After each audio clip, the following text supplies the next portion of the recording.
Συνεχίζουμε φίλοι και φίλες με το βιβλίο μου «Τροφή για προβληματισμό με δοκιμασμένες συνταγές ευτυχίας» με το κεφάλαιο «Παιδιά και παιδαγωγή». Η διαπαιδαγώγηση και η εκπαίδευση του παιδιού θα πρέπει να στοχεύει στην ανάπτυξη των εκάστοτε δυνατοτήτων του παιδιού. Ο μητρικός θυλασμός που αμείβει τη μητέρα με σωματική και ψυχική υγεία δίνει και στο βρέφος πολύ περισσότερα από τροφή και αντισώματα. Όταν το μωρό θυλάζει στη ζεστή αγκαλιά της μητέρας, ακουμπώντας το κεφαλάκι και το χεράκι του στο στήθος της, απολαμβάνοντας την τροφή και τα χάδια της, αναπτύσσει όλες τις αισθήσεις του και νιώθει τα ευάρεστα συναισθήματα της ασφάλειας και σιγουριάς που ένιωθε και μέσα στη μήτρα.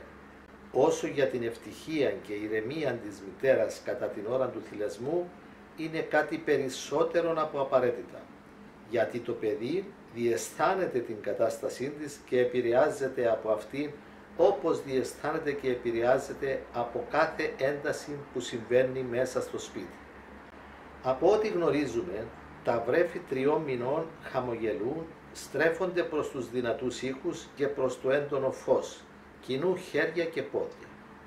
6 μηνών ξεχωρίζουν γνωστούς από αγνώστους, τρώνε μαλακές τροφές και τεντώνονται για να πιάσουν αντικείμενα τα οποία μεταφέρουν από το ένα χέρι στο άλλο. 9 μηνών κάθονται, κινούνται με τα 4, κάποια στέκονται όρθια και μερικά κάνουν και τα πρώτα τους βήματα. Μπορούν επίσης να φάνε μόνα τους κομματάκια τροφής, ξεχωρίζουν πράγματα που τους αρέσουν, ανταποκρίνονται στο άκουσμα του ονόματός τους, μιμούνται διάφορους ήχους και κάποια λένε τις πρώτες τους λεξούλες. Όσο μικρά κι αν είναι τα παιδιά, πάντα θα υπάρχουν κάποια πράγματα που θα μπορούν να κάνουν με ασφάλεια. Όταν θα χρειαστεί το βρέφος να πάρει νερό ή γάλα με το πιπερό, μπορούμε με τη βοήθεια ρούχων ή και μαξιλαριών να δίνουμε κατάλληλη κλίση τόσο στο βρέφος όσο και στο πιπερό για να πιει μόνο του το νερό ή το γάλα του. Και σίγουρα είναι με μεγάλη χαρά που ο καλός γονιός θα επιτηρεί, βλέποντας το βλαστάρι του να πίνει μόνο του. Το βρέφος, έχοντας αρχικά το χεράκι του στο πιπερό, γρήγορα θα μάθει να το κρατεί σταθερά και με τα 2 του χέρια και θα καταστεί έτσι ικανό για το επόμενο βήμα. Τα νήπια ενός έτους αντιλαμβάνονται τις απλές υποδείξεις μας, ενώ από 2 χρονών μπορούν να κάνουν πολλά πράγματα και τα βλέπουμε να προσπαθούν να μιμηθούν σε όλα τους μεγάλους. Αν βλέπουν τους γονείς να πλένουν δόντια και πιάτα, θα θέλουν και αυτά να κάνουν τα ίδια. Τα νήπια των 2 χρονών μπορούν να φορούν και να βγάζουν μόνα τους κάποια ρούχα και κάποια παπούτσια. Μπορούν επίσης να πίνουν μόνα τους από πλαστικά φλιτζάνια, μπορούν να βάζουν τα παιχνίδια τους σε συγκεκριμένο ντουλάπι, μπορούν να κάνουν και πολλά άλλα. Κάνοντας διάφορα μικροπράγματα, τα παιδιά ανακαλύπτουν τις δυνατότητές τους, χαίρονται για τα κατορθώματά τους, ανεβαίνει η αυτοεκτίμησή τους και ετοιμάζονται για τα επόμενα βήματα. Τα νήπια έχουν μεγάλη ανάγκη για δημιουργικότητα και ανάπτυξη της φαντασίας τους. Είναι γι' αυτό που στην ηλικία αυτή καλούμαστε να χτίσουμε αρκετά με κατάλληλα παιχνίδια που αναπτύσσουν την παρατηρητικότητα και φαντασία των νηπίων. Ταυτόχρονα με κατανόηση, υπομονή και αγάπη θα πρέπει επιτηρώντας να τα αφήνουμε και ακόμη περισσότερο καθοδηγώντας τα να τα ενθαρρύνουμε στη μιμητική και δημιουργική τους προσπάθεια. Το πάρε δώσε είναι βασικός κανόνας της κάθε υγιούς σχέσης που πρέπει το παιδί να μάθει από πολύ νωρίς. Ζητάμε δήθεν τη βοήθεια του μικρού παιδιού τόσο μέσα στο σπίτι όσο και εκτός αυτού, ακόμη και αν αυτό θα μας καθυστερήσει από τη δουλειά μας. Σκοπός μας είναι να το εκπαιδεύσουμε και να το ενθαρρύνουμε λέγοντας συχνά μπράβο και δείχνοντας ότι είναι σημαντική για μας η βοήθεια και η προσφορά του. Πολύ περισσότερο δεν το εμποδίζουμε όταν το ίδιο ζητά να μας βοηθήσει ή να κάνει κάποια δουλειά. Εξηγούμε φυσικά πάντα τους κινδύνους, επιτηρούμε την πρώτη φορά και όποτε κρίνουμε ότι επιβάλλεται. Μέχρι τα 5 τους χρόνια τα παιδιά μπορούν να αυτοεξυπηρετούνται σε μεγάλο βαθμό, αλλά και να βοηθούν αρκετά. Μπορούν να ντύνονται, να πλένονται, να βρουτσίζουν τα δόντια τους, να κάνουν το γάλα τους, να βοηθάνε στο σκούπισμα, στο στρώσιμο των κρεβατιών, στην ετοιμασία και στο σήκωμα του τραπεζιού, στο δίπλωμα και συγύρισμα ρούχων και κλατσών, στο στόλισμα και ξεσήκωμα του Χριστουγεννιάτικου ή άλλου διακόσμου, αλλά και σε πολλά άλλα. Στην περίπτωση που ασχολούμαστε με τις φωτογραφίσεις, μπορούν να μεταφέρουν ένα φιλμ, να κρατούν το φωτόμετρο ή κάτι άλλο. Στις ηλεκτρικές εγκαταστάσεις μπορούν να μας δίνουν πότε την πέσαν και πότε το κατσαβίδι, παρόλο που αυτό θα μας καθυστερεί, ενώ θα μας ήταν πιο εύκολο να τα έχουμε αμφότερα πάνω μας. Στο χωράφι μπορούν να βάλουν κρεμμυδάκια ή άλλους σπόρους στο αυλάκι που ήδη ανοίξαμε. Είναι πολύ σημαντικό για το παιδί να φυτέψει το δικό του φυτό ή δεντράκι, να το φροντίζει και να το βλέπει να αναπτύσσεται, να ανθίζει και να καρποφορεί. Και όσοι δεν έχουν χωράφι, ας δώσουν την ευκαιρία στο παιδάκι τους να φυτέψει στο πάρκο της γειτονιάς, στο πεζοδρόμιο ή στη γλάστρα. Είναι πολύ σημαντικό να νιώσουν τα παιδιά χρήσιμα και σημαντικά, να γευθούν από πολύ νωρίς την ικανοποίηση της προσφοράς και να γνωρίσουν τις χαρές και απολαύσεις της υπαίθρου και της φύσης γενικότερα. Συνεχίζοντας μέσα στο ίδιο κλίμα, όπου τα παιδιά θα απολαμβάνουν τις μικροδουλειές ως τα αληθινά τους παιχνίδια, σιγά σιγά θα δυναμώνουν, θα αναπτύσσουν τις ικανότητες τους και θα γίνονται πολύτιμοι βοηθοί.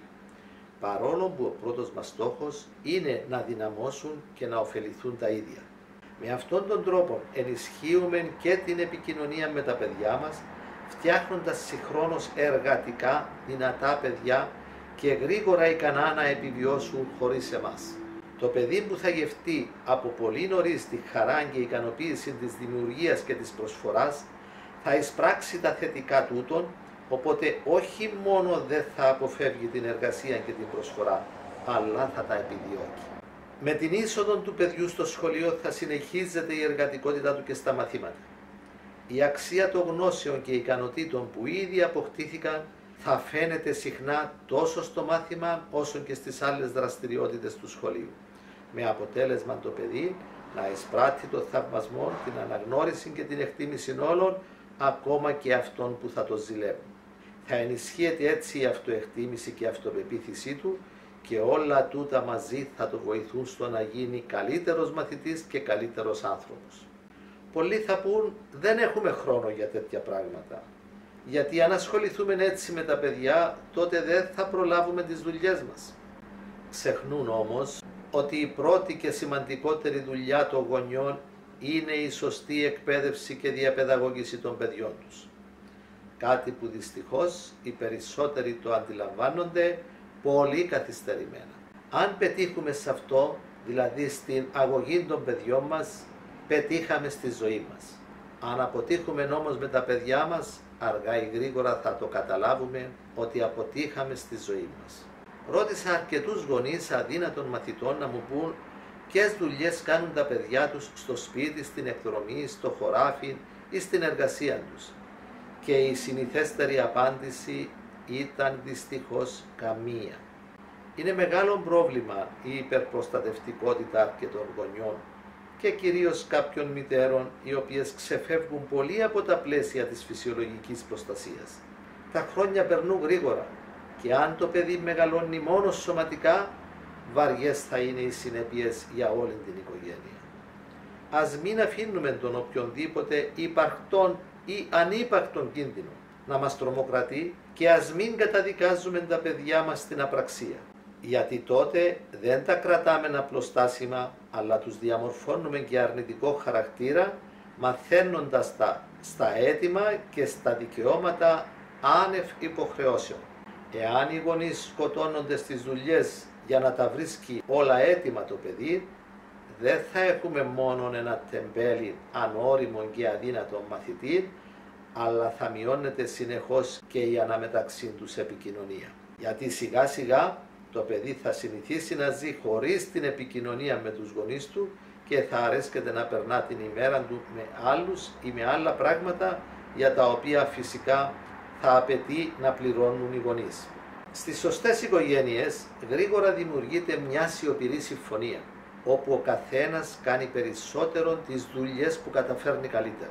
Γιατί εν όλοι είμαστε όμοιοι, εν τούτοις δεν είμαστε ίδιοι και ούτε θα έπρεπε. Ο καθένας έχει τις αδυναμίες του, αλλά και τις ιδιαίτερες κλίσεις και ενδιαφέροντά του, όπου εκεί αρέσκεται να ασχολείται και εκεί αποδίδει καλύτερα και περισσότερο. Αυτή η διαφορετικότητα δίνει χρώμα και νόημα στη ζωή μας. Αυτή δίνει ενδιαφέρον και νόημα στις γνωριμίες, ζητά την αλληλοσυμπλήρωσή μας και μας φέρνει πιο κοντά. Και αυτό είναι πολύ σημαντικό, γιατί όλοι κερδίζουμε, αφού με την αλληλοσυμπλήρωση και το πάρε δώσε καλλιεργούνται οι συνεργασίες, οι δεσμοί και οι φιλίες. Άλλωστε, δεν μας κοστίζει πολύ να προσφέρουμε από ό,τι έχουμε άφθονο ή μπορούμε να το αποκτήσουμε με ευκολία. Ενώ εκτιμούμε πάρα πολύ όσα δεν έχουμε ή που με μεγάλη δυσκολία θα μπορούσαμε να αποκτήσουμε. Στις σωστές λοιπόν οικογένειες με αγάπη και αλληλεγγύη όλοι παίρνουν και όλοι προσφέρουν σύμφωνα με τις δυνάμεις τους.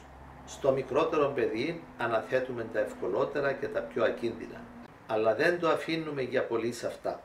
Όλοι έχουν ανάγκη να νιώθουν χρήσιμοι και σημαντικοί και όλοι χρειάζονται την ανέλυξη. Όλοι δικαιούνται και πρέπει να έχουν την ευκαιρία να ωφεληθούν και να δυναμώσουν σωματικά και πνευματικά μέσα από την εργασία και την προσφορά τους. Δυστυχώς, πολλοί γονείς, παρόλο που αναθέτουν από νωρίς ευθύνες και υποχρεώσεις στο πρώτο τους παιδί, κρατούν το μικρότερο στην απραξία και έτσι δεν του επιτρέπουν να μεγαλώσει. Δυστυχώς, όταν το μικρότερο παιδί ζητά να συμμετάσχει στις σωματικές δουλειές, αλλά και όταν επιδιώκει να μιμηθεί τις εργασίες των μεγάλων, δεν το αφήνουν να κάνει οτιδήποτε, φοβούμενοι τις ζημιές και τους κινδύνους. Μεταφέρουν όμως έτσι τις φοβίες τους στο παιδί, μαθαίνοντας το ταυτόχρονα στη τεμπελιά και στα έτοιμα, και όταν μετά από χρόνια τους ζητούν να εργαστεί, αυτό χωρίς να φταίει, αρνείται και αποφεύγει την εργασία. Οι γονείς τότε το επικρίνουν, χωρίς να αντιλαμβάνονται ότι το φταίξιμο βαρύνει τους ίδιους εξ ολοκλήρου.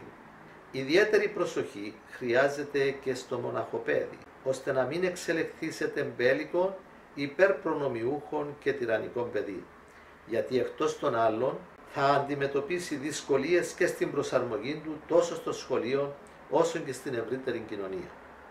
Συμβαίνει συχνά γονείς παιδιού που πέρασε μια σοβαρή περιπέτεια υγείας να γίνονται ασφιχτικά υπερπροστατευτικοί, κάνοντας το παιδί ουσιαστικά ανίκανο να τα βγάζει πέρα μόνον του.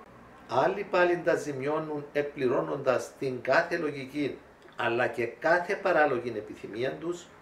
Υπάρχουν δυστυχώς και γονείς με έλλειμμα αγάπης και άλλοι που έχουν τόσες πολλές δουλειές εντός εισαγωγικών που δεν τους περισσεύει ο απαραίτητος χρόνος για τα παιδιά τους. Δεν είναι λίγοι αυτοί που δεν βλέπουν τις πραγματικές ανάγκες του παιδιού και είναι τόσο σίγουροι ότι τα παιδιά τους χρειάζονται τα ακριβά πράγματα και τα πολλά λεφτά, ώστε τα κυνηγάνε με τόσο πάθος που δεν τους μένει χρόνος και όρεξη για άλλα πράγματα, όπως το να κουβεντιάσουν και να παίξουν λίγο με τα παιδιά τους. Ταυτόχρονα έχουν ήσυχη τη συνείδησή τους ότι κάνουν στο ακέραιο το καθήκον τους, αφού σκοτώνονται στη δουλειά για τα παιδιά τους, με αποτέλεσμα να ασχολούνται ουσιαστικά με αυτά μόνο όταν αρρωσταίνουν. Τα παιδιά χρειάζονται πάνω απ' όλα την προσοχή και την αγάπη μας. Χρειάζονται το χάδι μας, τον καλό μας λόγο, τη συζήτηση και το παιχνίδι μαζί μας. Με την είσοδό τους στο σχολείο θα μας θέλουν κοντά τους ως καθοδηγητές στις πρώτες τους μελέτες και κάποιες φορές και ως βοηθούς για να κάνουμε μαζί μια κατασκευή. Εάν το παιδί στερείται το ενδιαφέρον και τη στοργή μας, θα κάνει οτιδήποτε θετικό ή αρνητικό προκειμένου να τραβήξει την προσοχή και το ενδιαφέρον μας. Εάν το παιδί εισπράττει απόρριψη, είναι επόμενο να καταφεύγει και στην επιθετικότητα. Αυτή η επιθετικότητα του παιδιού κρύβει μέσα τις ανασφάλειες και φοβίες που πηγάζουν από την απόρριψή του.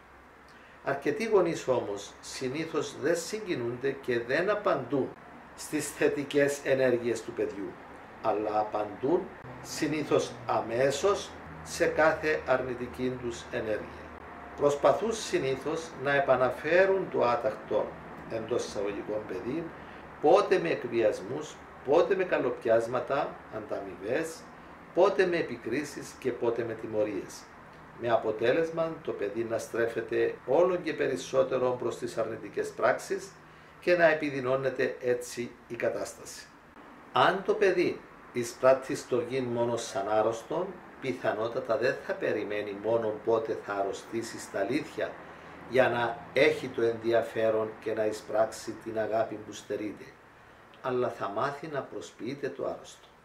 Εάν οι προσποιημένες αρρώσκες του παιδιού επιτυχάνουν, θα έρθει η στιγμή που το παιδί θα βιώνει το θέατρο για πραγματικότητα και σιγά σιγά θα αρχίσει να νιώθει πάντα άρρωστο, χωρίς να μπορεί να απεγκλωβιστεί μόνο του. Μερικοί θα το πούν κατά φαντασία ασθενή, άλλοι μπορεί να το πούν και ψυχοπαθή, αλλά το παιδί θα νιώθει στα αλήθεια άρρωστο και αν δεν βοηθηθεί κατάλληλα θα ζήσει όλη του τη ζωή σαν άρρωστο. Σε μια τέτοια προχωρημένη κατάσταση καλύτερα να καταφύγουμε σε έναν καλό παιδοψυχολόγο. Μερικά τέτοια παιδιά μεγαλώνοντας συνεχίζουν να χρησιμοποιούν αυτήν την μέθοδο προκειμένου να τραβήξουν την προσοχή και το ενδιαφέρον των άλλων. Τη χρησιμοποιούν και μέσα στον γάμο, αν βρεθεί φυσικά κάποιος να τους παντρευτεί. Τα αποτελέσματα όμως αυτής της μεθόδου είναι προσωρινά, γιατί απλούστατα τα άτομα αυτά γίνονται τόσο πολύ κουραστικά, ώστε κανένας δεν τα αντέχει για πολύ.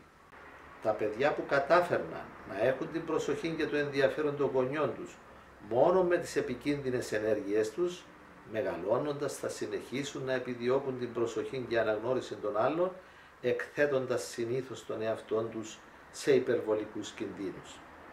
Εκείνα τα παιδιά που στις απεγνωσμένες τους προσπάθειες να εισπράξουν λίγη στοργή και αγάπη εισπράττουν τελικά βρυσές, κακούς χαρακτηρισμούς και βία, κινδυνεύουν να γίνουν οι μελλοντικοί ταραξίες και ο πονοκέφαλος της κοινωνίας. Συνήθως όλοι αγαπάμε τον νεογέννητον ανεφόρον και η ανοιχτικότητα μας απέναντί του δεν έχει όρια. Το αγαπάμε και πρόθυμα το φροντίζουμε απεριόριστα, ακόμη και όταν με τις αρρώσκες και τα κλάματά του δεν μας αφήνει να κοιμηθούμε. Όταν όμως βγει το παιδί από την κούνια και σαν σκεφτόμενο πλάσμα θέλει να εξερευνήσει το γύρο του κόσμου και να δημιουργήσει, μιμούμενος σε όλα τους μεγάλους, τότε δυστυχώς πολλοί γονείς, χωρίς να χαίρονται που το παιδί τους είναι υγιές και φυσιολογικό, με πολλούς περιορισμούς εμποδίζουν τη φυσιολογική ανάπτυξη και ορίμαση του παιδιού.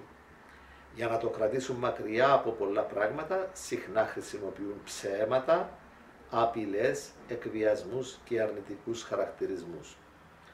Παρόλο που οι γονείς δεν εννοούν τα όσα αρνητικά ξεστομίζουν, εν τούτοις αυτά συνήθως εισπράττονται από τα παιδιά τους της μετρητής, πράγμα πολύ αρνητικό, γιατί τα γεμίζει με ανασφάλειες και φοβίες, μειώνοντας ταυτόχρονα την αυτοεκτίμησή τους, αφού βλέπουν τον εαυτόν τους κυρίως με τα μάτια των άλλων.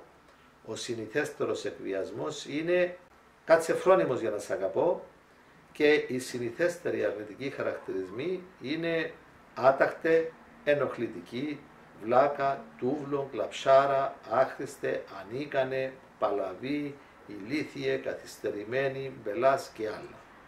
Όλα αυτά τα αρνητικά στολίδια που απερίσκεπτα φορτώνουμε στα παιδιά δεν φέρνουν τα επιθυμητά αποτελέσματα. Τουν αντίον τα σπρώχνουν ακόμη περισσότερο στην αρνητική συμπεριφορά. Το κεφάλαιο συνεχίζεται, θα μπορούσαμε εδώ να διακόψουμε και θα συνεχίσουμε το κεφάλαιο σε επόμενο βίντεο